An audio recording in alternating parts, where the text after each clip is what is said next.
Hey guys, this is Eric Weingner with Weingner Racing. Today's video is teaching you how to use this Robins SG8 machine. I bet you somewhere there's some videos on this thing running. I've actually seen some, but it's from Robins, so they don't really explain a whole lot. I'm gonna do my best to try to show you some of the stuff on this. And just because I know most of you probably don't have this machine, but if you're looking at buying a machine, this would might help you with deciding on if you want to buy it by how easy it is to use or what goes with it. So I'll get to it. So just to give you an idea, this is the SG8. It's not the Smart. You might say, what's the difference between the Smart and this one? Well, the Smart has like another pendant, and they call this little device that hangs over the side, that's called a pendant. But it has one that hangs over here. And what it does is as you move the wheel down, like it's a digital display, but as you move the wheel down, you could tell it when to change speeds. So let's say at 20 thousandths from where you want it to be, you can change speeds to speed up, slow down. It will flash a light when you're at the right depth. As far as the functionality of the machine, they're exactly the same. The SG8 and the SG8 Smart are the same. And you're like, what about the XL? It's just longer. So I got this one just because I wanted the Smart, but for whatever reason, it took too long to get. And then I was like, I don't really need to spend another $6 grand for something I could just do manually anyway. Because chances are I probably would never have used the Smart deal anyway.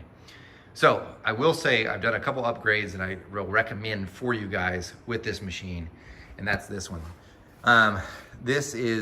They come with a manual dial indicator, and I got this one from Amazon, which I recommend. This is clockwise and it's a digital one. I like to do it this way. I know several of you use this deal to set your heights. I never do that. I do it by this. And you might say, well, you can go to Harbor Freight and get those.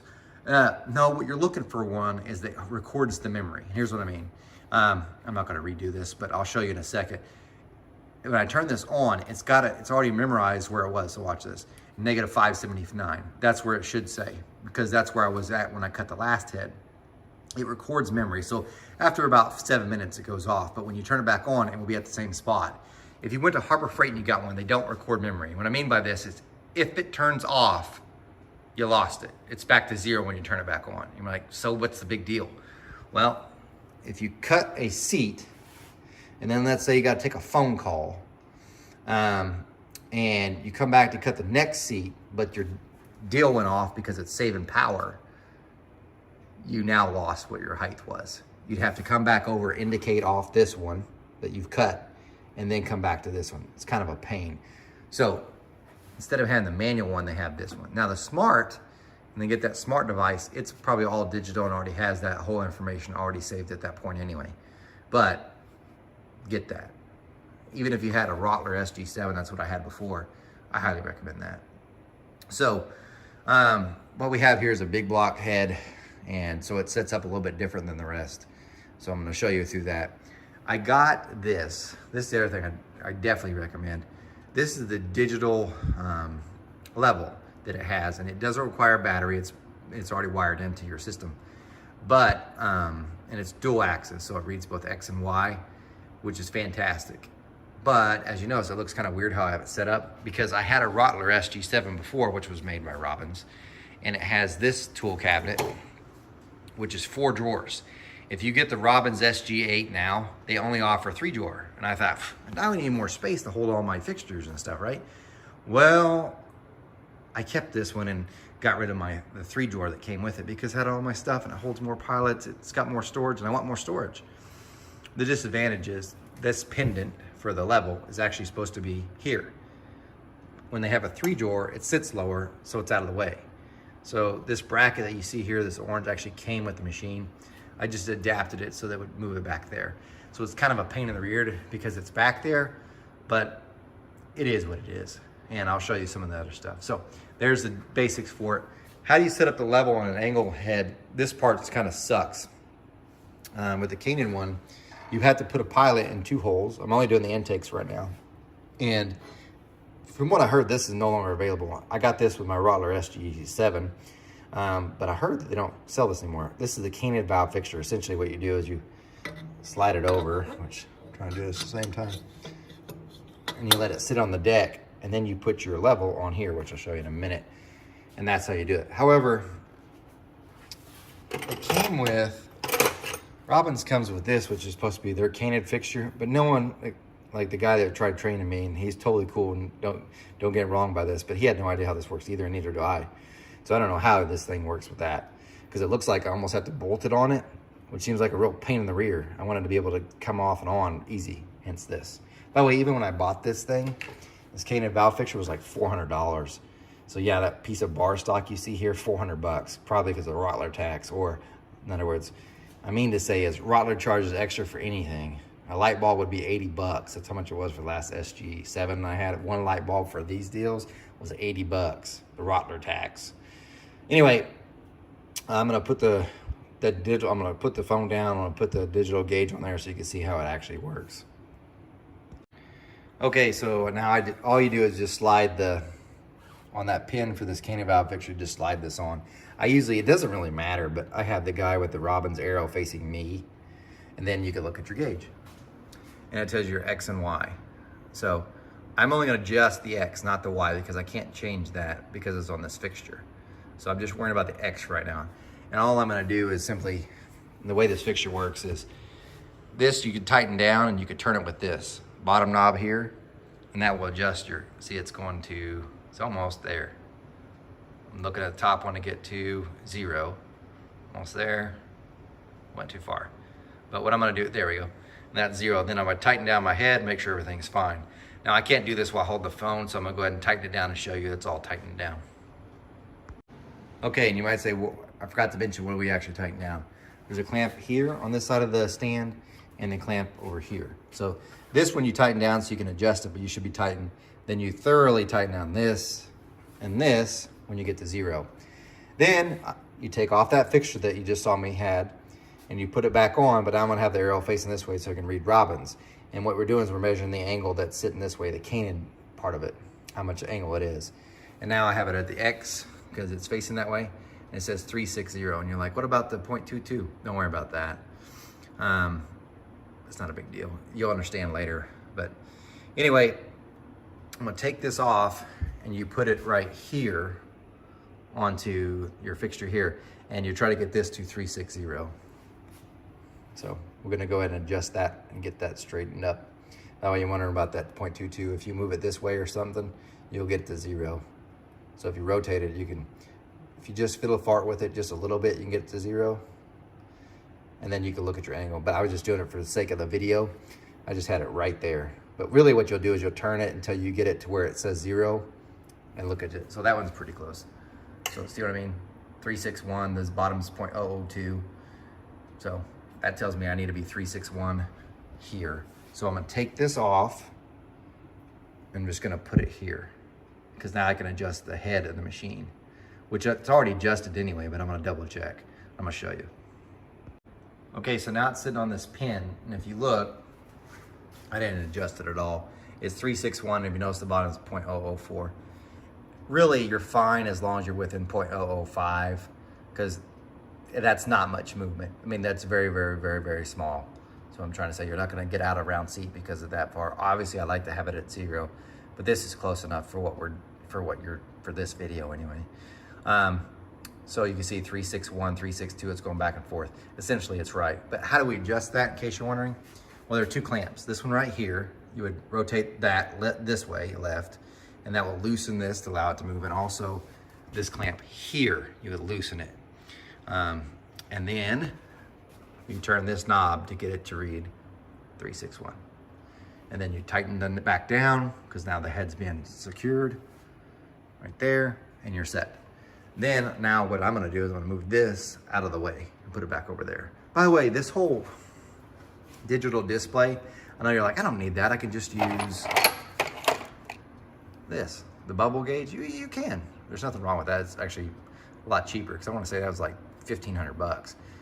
This is like 400. But this does something the other one can't do. It's much easier. And by the way, here's another feature you could do and I didn't show you. You could press 0, and what it'll do is it'll 0 the numbers right now, if that's easier for you. And then you could put it back on the machine. Or actually, you could put the fixture here first. So you put the level here, 0 it, then put it up on the machine and get that to where it reads true 0, and you'd be done. But right now I have it on actual. So you can go that way, okay? Anyway, I'm gonna move my level back out of the way, I'm gonna actually start cutting the seat. Okay, I couldn't film this and hold the camera to show you how I actually move the head, but there are two pedals. The one on, and I guess it depends on how they installed them, but the one on the left, this one right here, actually floats the head. This is the head. So when you press that down, you can move this across the travel table here at the top. The other one is for, it will move the fixture. However, usually what you should do anyway before you cut any head, after you've got the fixture where you want it, you should tighten that one on this side and tighten that one on this side, and that clamps the fixture firmly in place. You will not need to press the other one. Of course, even now if you did anyway, they're locked down so it's going nowhere. The only one you're really using is this one. Now here's how I cut it, and these are some tips. What I do is it has two things. You've got this big wheel right here, and what that does is it moves it, as you can tell, it moves it real fast. I rarely use this unless I'm doing other stuff. So what I do is I'll get it as close as you can to the seat, because you want it close but not touching. And you need to, as you're turning it, you need to push it in. Because when you push it in, which I'm gonna show you, see that little look in the center? It goes in, and that engages this knob, which is your fine feed. This moves it at a much slower rate, which is how I cut. So what you wanna do, and you have, in case you're wondering what all this is, you have a fixture here that holds your cutter. This is the adapter that goes onto the machine. And it's got a slip collar like this. When it's down, that's what you use to move it over so that it's less likely to fall out. It shouldn't fall out anyway. But when you're leveling or cutting, it needs to be up because it allows that ball head itself to rotate a little bit to make up for some of the small inconsistencies between the machine and the pilot, okay? So it's gotta be up. So then what you do is you get your cutter as close as you can, which I can get a little bit closer without touching. And what I do, so it's free like this, you press the pedal, and I slowly let up. So I'll press it slowly, and then let up real slowly. And I usually do it twice just because I'm paranoid. And the reason for me doing it slow like that is because what it's doing is it's applying pressure and it's releasing. One, it's applying pressure to get out of here, and it's also releasing the clamps. If you go real fast, there's a chance the clamps will slam and cause it to move just a fraction and get it not as centered on the pilot. So by going slow, it's gradually clamping, and it's less likely to move from its true floated center position, which is what you want to get the most round seats. Okay, now here's how you cut. My gauge is off. I'm gonna turn it back on, but I'm gonna show you this before. Okay, turn it on, there we go. Now, watch this. This is another reason for the pendant, which I find fascinating. Up here is where our stuff is. I'm always going forward. This is, it's not RPM. It looks like, it says RPM, but that doesn't mean you're going 10,000 RPM, doesn't mean you're going any of that. This is just a resistor. That's all it is. So this isn't the true speed. So if you didn't get that, you're really not going those speeds, because the max speed this thing will go is 500 RPMs. The lowest it will go is like 31, as slow as I've gotten it. If you go any slower, it shuts itself off. So this is CVS, which is constant variable speed. Keep that off for now. So here's how I started. I started at speed 90. How do I know it's 90? Can you know from that? No. That's why you really need to get that, because I'm gonna show you. I'm gonna turn it on. Now watch. When I turned it on, it gave me the speed. That is not, without this, you have no idea. So to adjust the speed, I'm getting to 90, so I'm gonna turn it up. I'm watching it as it's doing it, which I don't know if you can see it. I usually go about 90 or so, 91. There we go. So see, 90.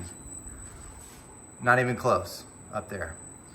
And what I will do, and I'm gonna bore you with this for a little bit because some of you enjoy this, I cut in 20s. So I'm gonna show you exactly how I'm cutting. Remember the fine feed's on. You can watch the gauge as I'm doing down. By the way, this is going from a let me back up. This is going from a 225 to a 2300 valve. So it's taking out 25 thousandths on each side. It's a pretty good cut. And it's a 5 angle and a huge blade.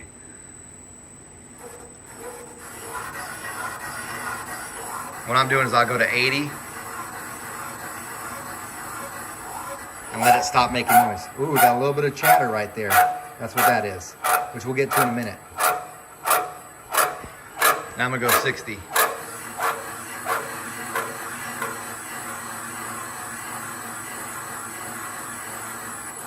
Here's a tip: if you have chatter, you can back off a little bit. Now it's not chattering. But if you have chatter, you can back it off a little bit and then ease in again, which we'll get to it. We're not even close to our height. So now I'm gonna go 40. So when 80, 60, now 40.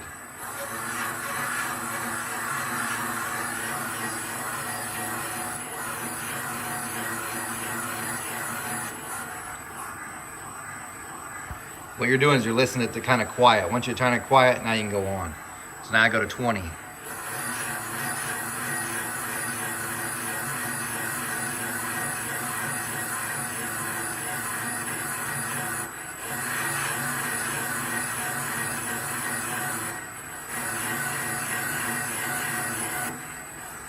Now I'd stop making noise, we're at 20. Now I'm gonna go to 10. You're like, why not 0? Because I'm cutting in things in half.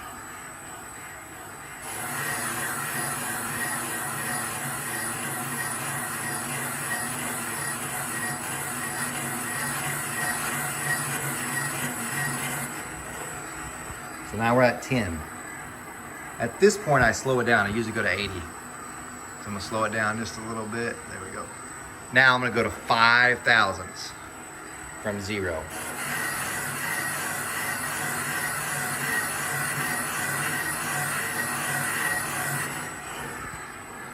Four and a half, but you get the idea. You might say, where's these numbers coming from? I've already cut a different head, so I know at this point I wanna be at 0. Now I'm gonna go 3.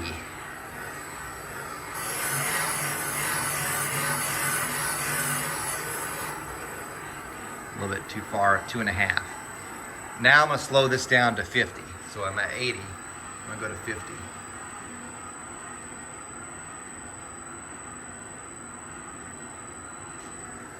I'm just gonna cut this time to 0.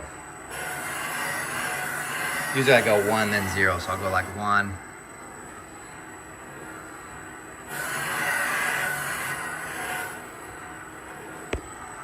And we're at 0. It's not making any noise, I'm good. So now, rotate it out, turn it off, slide the collar down because I'm gonna pull it off, pull out the knob so I can raise it up, press and hold that button, or hold the foot pedal, and slide it right out of my way.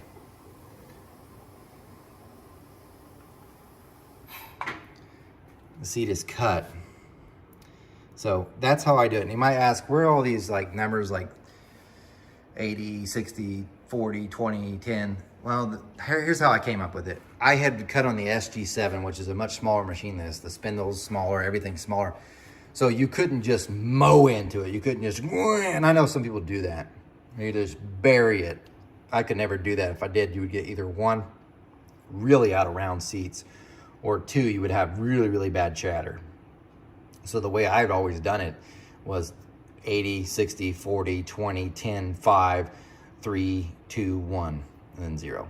So doing that, because you don't have as much load on it as you're doing it in those steps, so it's not getting deflection, because you just mow in, the deflection keeps adding up as this, because it's got more force on it, deflection gets worse with all that added pressure. So by letting it kind of free cut each time, your seats are way more round. So now I'll warn you a couple other things. You can still have chatter.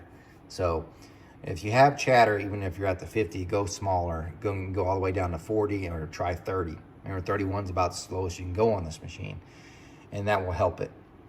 Hopefully you won't have any chatter like it did on this one.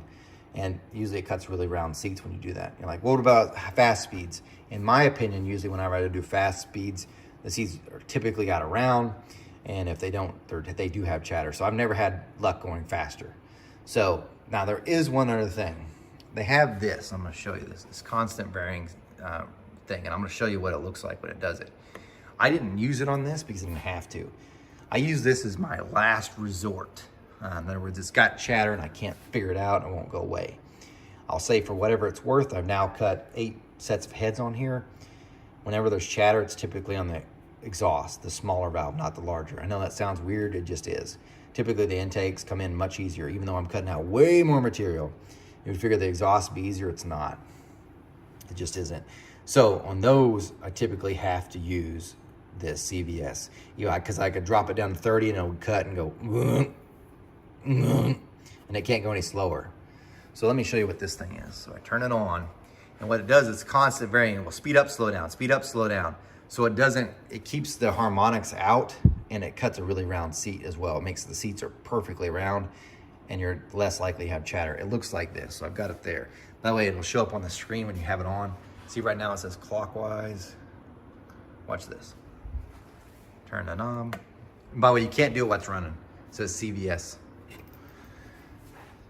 So if you were running before, you can't flip that over. You actually have to physically turn off the machine, then turn it on. So here now we have it. It looks like this. I know it goes from fast to slow, and I have no idea what the two speeds are. But in worst cases, this will make a difference. But even then, I promise you, you're gonna find a time when that won't work either. And then, here's a little tip for you. What I do is I'll get some Goodson valve seat spray, and I'll have it go as slow as I can, spray that on. Hopefully that does it. Or this is where you gotta be the machinist expert. You'll come down real slowly, slightly touch it, lift up, slightly touch it, lift up until you can just slightly get it to touch without anything, and then let it clean, and then you got it. But it's a fight sometimes. So far, I haven't had a fight as hard as this. But now the real question is, well, does that seal though? Well, let's find out. I'm gonna pull out this pilot, suck out this metal, and we're gonna drop a valve in, and we'll see if it seals. Here's how we see if it seals up. This is one of the things that the machine comes with. This is a vacuum tester. It really does make a huge difference. And I'm gonna show you what I do. So I take my valve, and typically what you wanna do is you wanna just drop it in. I have no spring pressure, and it should bounce, which just bounced. Sometimes you get it to bounce better, but these are used heads, so the guides aren't always perfectly straight. So new heads, the guides are perfectly straight, or should be from the factory. So it typically bounces better, but it needs to bounce. If it just goes thud, it's not round. So then, this is the way it works, is you just flip it on, but it has a vacuum pad, so it connects. And you just put it over the port, and you'll see if it'll pull vacuum. I don't know how easily I can do this. So I've got to put my finger over the rocker stud, because on this head, which I can't see in there ports, but yeah, you can't see that rocker stud. I got to block that with my finger. But what you'll do essentially is you'll turn this on. I'll give it a shot here. Put it over your port.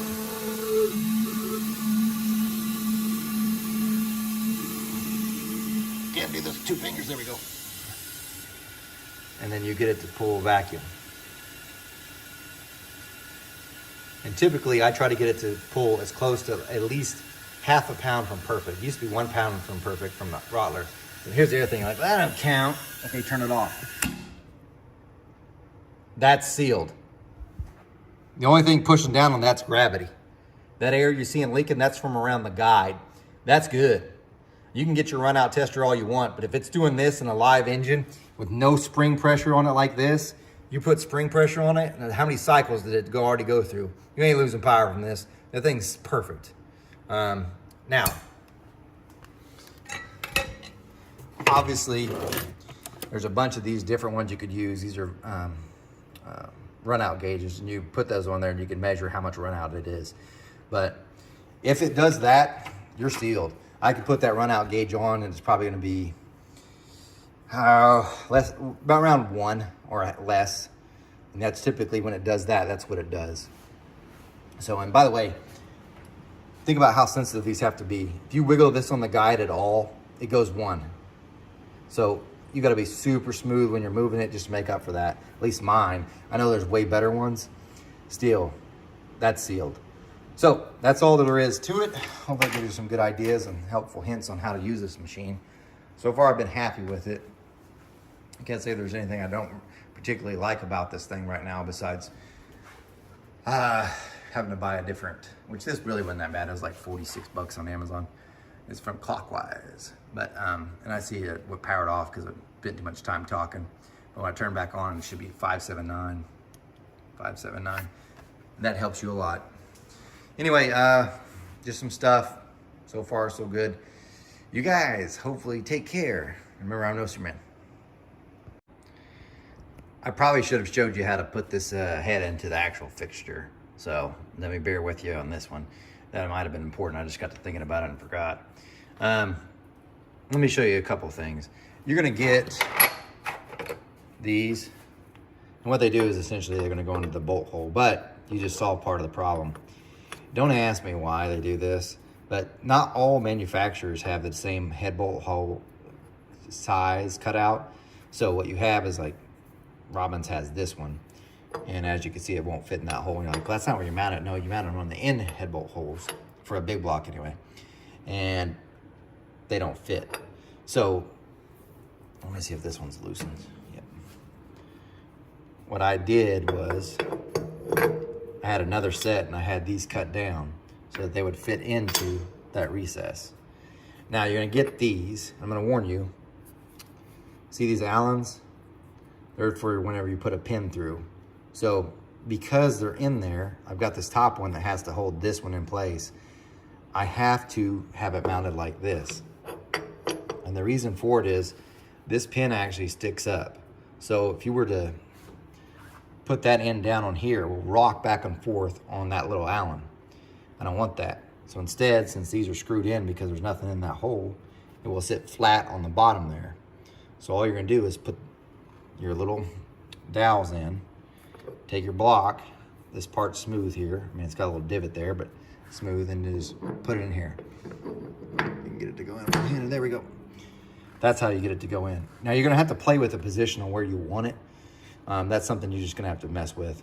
So some people will have them, because there's different holes. There's 3 different holes, obviously, and that's how you'd have it. So you can move it forward, backwards, whatever else. You can also change this, which is how it lets you go forward or backwards. That's important. There's a pin underneath here. You'll pull, and then you can slide these forward. Now, it's actually kind of important because you should have, no matter what head you mount, you should have some machine surface touching the same spot on each end of the head. That is very important. So what you'll do is you'll slide the head in, and then you'll tighten these down, or hand tighten them anyway. Make sure that your travel on each side is loose, and the reason for it is they're not moving at the same rate. So let's say you just tighten it in, and you tighten this one down, but this one's still in a bind. You're trying to force the head to bend in a different direction. So these really need to be free first. Then snug, snug, tight, tight, then you can tighten those. But obviously you wouldn't anyway because you're that. But make sure when you put the head in, you're forcing it up against these ends, because that's the biggest thing to get your installed heights the same on each spring. Because when it pushes there, those are machine surfaces against the machine surface. So that means that head's sitting perfectly straight, not crooked. Not this way, not this way. I'm like, so what's the big deal? Well, remember, you're cutting, that head's at an angle, like a 24-degree head, obviously, so it's a 24-degree angle. If I move the head this way, it's deeper down, the valve's deeper here than it would be over here. So you'll be cutting a head, a valve job, and the one here will be at a different height than the one here because the head itself in the fixture is this way. So if you zeroed off this one, the time you get over here, you've cut a ton off, or vice versa, because it's not in the same position. That's super important to have these touch some machine surface on both. Critical. Otherwise, you're for sure not going to have the heights the same. So if you ever get a head from a machine shop, you're like, what the hell? And it's like, this one might be 20 thousandths higher than at this end. You're like, but they're all the perfectly round seats. You wonder what happened. They put it in the fixture, the head's in there wrong, it slid too far forward this way or this way, and that's what did it. So this is super important to set that all the way against it. Make sure these are free floating, and then clamp them down. Otherwise, if you don't do that also, you'll create tension in the head, so when you go cutting, it cuts an unround seat because it's trying to twist the head. So in other words, it's like this one's being twisted this way and this one's being twisted this way, and it's adding tension in the head. It's not right. So make sure that they're loose before you tighten this. Then you can tighten that and roll it around. Everything's good. And that they're against that. Probably repeated that 4 times, but it's that important. So there's your key for these fixtures part of a deal. Okay.